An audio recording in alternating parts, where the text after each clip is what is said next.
요즘 넷플릭스를 보면 흑백 요리사가 아주 인기가 있더라고요. 저는 흑백 요리사 1도 봤고 흑백 요리사 2도 봤습니다.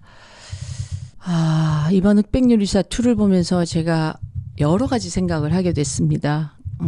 일단은 흑백 요리사 2에서 우승한 최강록 셰프라는 사람을 자세히 알아보고 싶은 마음이 생겼고, 그래서 아주 자세히 알아봤습니다.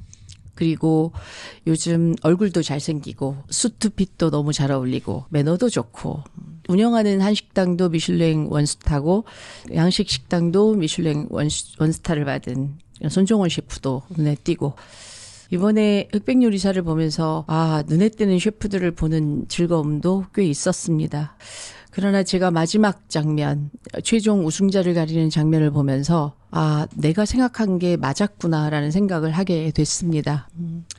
최강록 셰프의 마지막 인터뷰, 그 인터뷰에 그가 그 자신을 위해서 만든 요리를 내놓았을 때 그의 이야기, 정말 진심이 담긴 이야기, 아무것도 모르는 내가 봐도 저 남자 진짜 진심이구나.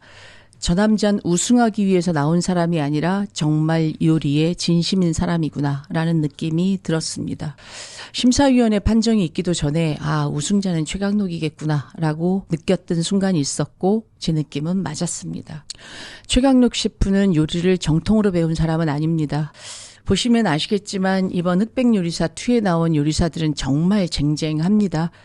청와대 대통령 3분, 4분을 모신 그런 수석주방장도 있었고, 중식계에 있어서 57년 요리 인생을 걸었던 그런 큰 스승님도 나왔고, 사찰 음식의 대가인 선지혜 스님도 나왔고, 또 이태리 음식의 그 전문가라고 하는 대다수의 셰프들은 거의 해외파들이었고, 해외 요리학교 출신들이었습니다. 최강록 셰프는 정통으로 요리를 배운 사람이 아니었고, 그에 비해서 너무나 초라한 프로필을 가진 사람이었죠. 그가 고등학교 때 정확한 수치는 모르지만 아마 5% 안에 드는 성적이었던 걸로 기억하는데, 공부를 꽤 잘했던 학생이었는데, 뒤늦게 음악으로 대학 가고 싶다고 진로를 틀었는데 그게 뜻대로 되지 않아서 결국 음대 진학은 했지만 중도에 학교를 그만뒀고, 해병대에 지원해서 군 생활을 마쳤고, 그랬던 그가 아마 일본에서 약간의 요리를 배운 걸로 알고 있는데, 전 마스터 셰프 코리아 10년 전에 했을 때 그 한 장면이 굉장히 인상 깊습니다. 그때 강노여 셰프가 물었죠. 요리 어디서 배우셨습니까? 최강록 셰프가 대답합니다. 만화책 보고 배웠는데요. 오스트리아에서 레스토랑을 운영하는, 우리는 미슐린 별 같은 거 필요 없다라고 얘기하는 아주 독특한 경상도 사투리를 쓰는 김소희 셰프가 비웃죠. 장난합니까? 이렇게. 그랬던 최강록의 요리를 맛보고 방송에서 걸러지지 않은 대사가 나옵니다. 강내여 셰프가. 삐삐 처리는 됐습니다. 요리를 어디서 배웠어요? 예, 그냥 만화책 보고 했습니다. 초밥을 맨 처음에 하고 싶었거든요. 근데 마땅히 배울 데가 없어가지고. 환상이다. 너무 맛있어. 대박이야, 대박. 내가 이거 먹고 끝내야 될 것 같은데. 맛있어. 그때 인연이 돼서 강내호 셰프와 최강록 셰프는 아직도 아주 절친이라고 합니다. 최강록 셰프는 초밥왕, 일본 만화 초밥왕에 미쳐서 초밥을 만들기 시작하면서 일본 요리에 빠졌고, 그렇게 셰프가 된 사람입니다. 제가 이렇게 말씀을 드리면 여러분은 어떤 생각이 드십니까? 그건 최강록이니까? 전 사실은 최강록 셰프의 인생 이야기 뒤에 숨어있는 부모가 궁금했습니다. 그렇게 빛나게 공부 잘하던 아들이 갑자기 음악을 하겠다고 원하는 대학에 합격하지 못했고, 대학을 때려치고 해병대 지원했고, 그랬던 아들이 초밥에 미치고 또 식당을 열었다 실패해서 문을 닫기도 하고, 저는 그 부모가 느꼈을 좌절감과 그 부모가 느꼈을 그 가슴 아픔, 억울함, 이런 모든 것들이 어땠을까 상상해보면, 더군다나 그 시대의 부모였다면 참 속 좀 터졌겠다, 이런 생각이 들었습니다.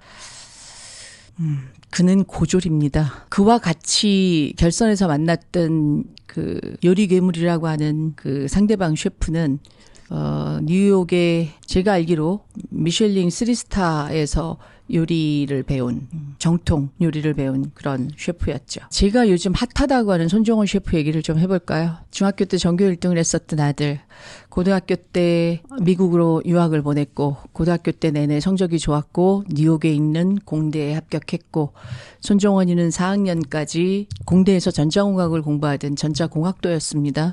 그가 같은 뉴욕에 있는 CIA 요리학교에 참관을 갔다가 하얗게 모자를 쓰고 요리하는 요리사들, 소위 말하면 셰프 지망생들에게 반해서 그 4학년 때 학교를 때려치고 CIA에 입학을 합니다.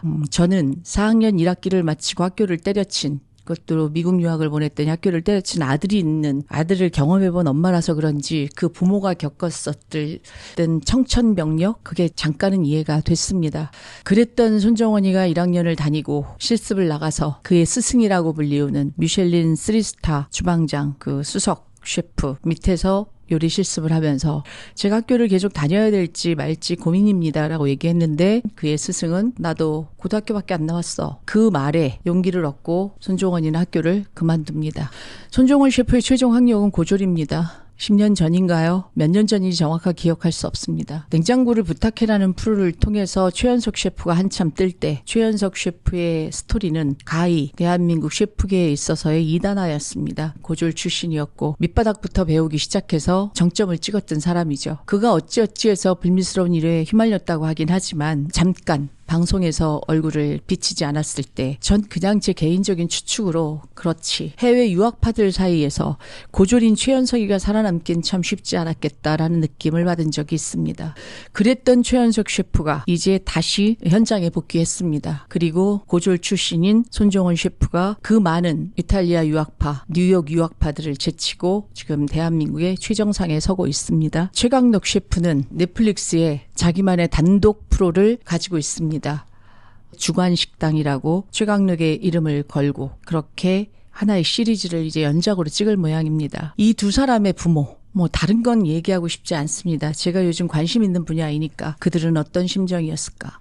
아마 지금 아이의 문제로 골치를 썩이시고 아이 때문에 가슴을 치고 싶은 모든 부모님들의 심정과 이 두 분의 부모님들이 겪었었을 마음이 크게 다르다고 생각하십니까? 이 시대보다 더 구시대를 살았던 부모들이 정말 돈질을 하면서 미국으로 공부 보내놨더니 결국 10년 넘게 공부하고 돌아와서 고졸 학력으로 식당을 열겠다? 그 부모의 심정은 지금 마음이 아픈 아이들을 둔 어머님들의 심정과 비교할 수 없었을 겁니다.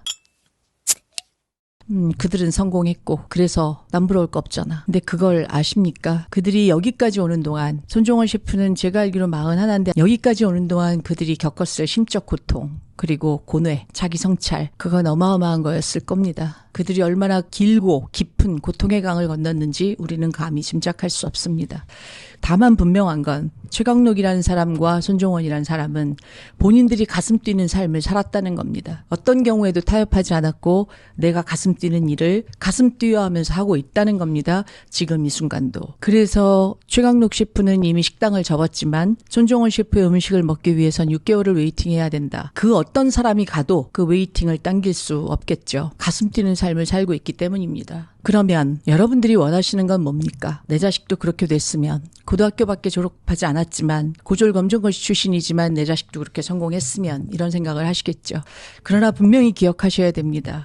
손종원이란 한 인간과 최강록이란 한 인간이 이 자리까지 오기까지 겪었었을 그 무수히 많은 고통스러운 순간들이 있었듯이 그 두 아들을 지켜봤던 부모의 무수히 많은 고통스러운 순간들과 고통스러운 마음들과 그 상황들을 여러분들은 잊으시면 안 됩니다. 그러니까 마치 아이들이 공부는 안 하고 있으면서 좋은 대학 가고 싶어요랑 똑같은 것처럼 저는요, 박사님 그런 고통은 싫어요. 그런데 어떻게든 우리 아들이 고등학교 졸업해서 대학 안 가고 성공할 수 있다 그러면 전 그걸 박수 쳐줄 수 있죠. 이렇게 얘기하고 계시다 그러면 그건 옳지 않습니다. 여러분들도 아이가 가슴 뛰는 삶을 살기 위해서 치러야 되는 대가, 겪어야 되는 고통이 있다면 부모인 여러분들도 그 같은 고통의 강을 건너셔야 됩니다. 내일은 어떤 시대가 될지, 한 달 뒤에 대한민국은 어떻게 바뀔지 우리는 감히 상상할 수 없습니다. 그러나 다만 최강록 셰프가 최종 결승에서 했었던 그의 스토리텔링을 들어보십시오. 그의 인생의 스토리텔링이 거기 다 묻어났고 그 스토리텔링이 결국 시청자들을 감동시켰습니다.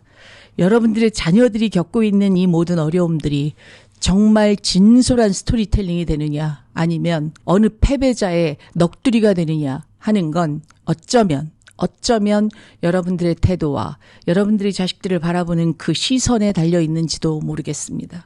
이 빠른 속도에 5년 뒤라면 내 자식이 지 나름대로 가슴 뛰는 삶을 찾아서 가슴 뛰는 인생을 살고 그렇게 이 사회에서 자기 몫의 인생을 충실히 살아가는 아들이나 딸이 돼 있지는 않을까요?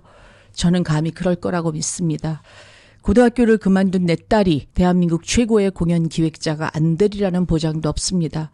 우리가 AI 시대의 모든 부정적인 말들만 하지만 사실은 이 AI 시대에 공부를 손에서 놓고 일탈을 하고 자기가 좋아하는 것만 하려고 하는 이 아이들, 어쩌면 이 시대에 이 아이들만이 유일한 희망인지도 모르겠습니다. 그런지 아닌지 5년만 우리 한번 살아볼까요? 5년 뒤에 제가 유튜브를 하고 있다면 그때 우리 뭔가 다시 이야기할 날이 오게 될 수도 있습니다.